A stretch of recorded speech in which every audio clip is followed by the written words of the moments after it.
Process number 5 is tracking. Tracking is the ability to move the eyes from focal point to focal point with smooth, accurate movements. It is also the ability to respond in a correct sequence. Symptoms of poor tracking include difficulty with fluency and skipping words or lines while reading. It can also cause an inability to respond to directions in the correct sequence. One of the major visual skills needed to perform the act of reading is the ability of the eyes to track. During the act of reading, the student's eyes must accurately follow the lines of the text and move precisely from one word to the next. It's surprising that some students don't naturally develop this critical skill. If the student hasn't developed the skill, he may constantly lose his place and skip lines or words. Poor tracking can even cause a student to reverse words such as saw and was, or on and no. This is caused by the eyes slightly overshooting the word, and in the act of moving back, the mind will inadvertently read the word backward. A student who struggles with eye tracking will often use his finger while reading to assist the eyes in tracking the text.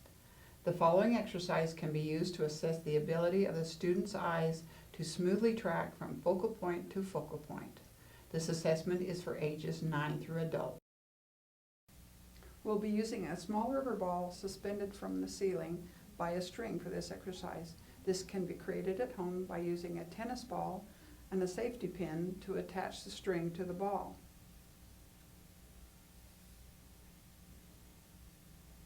The student will lay on the floor with the ball suspended 8 to 18 inches above the nose.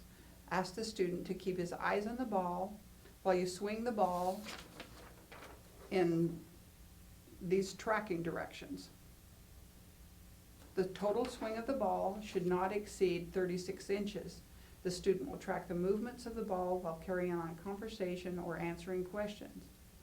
He will track the ball for 30 seconds per year of age. For example, 10 years of age would track for 5 minutes, 12 years of age would track for 6 minutes, ages 14 and above would track for 7 minutes.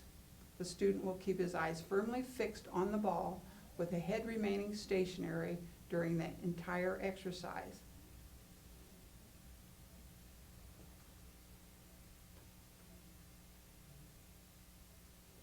Do you have a brother? Yes, I do. What's his name? Daniel. What color is his hair? Brown. Do you have a car? Yes, I do. What color is your car? White.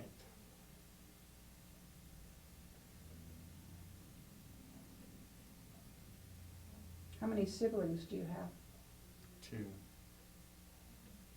What are their names? Daniel and Natalie. How old is Natalie? She is 31. How old is Daniel? 27. It is essential for the student to keep his body relaxed and quiet during the exercise so you can carefully observe the eye movements. If the student's eyes cannot easily track the movements of the ball for the appropriate length of time, or if you observe jumps or extra eye movements during the tracking, this would be an indication of tracking problems. If the student displays symptoms of eye strain, this would also be an indication of tracking problems. These symptoms would include red or watery eyes, headache, or continual blinking.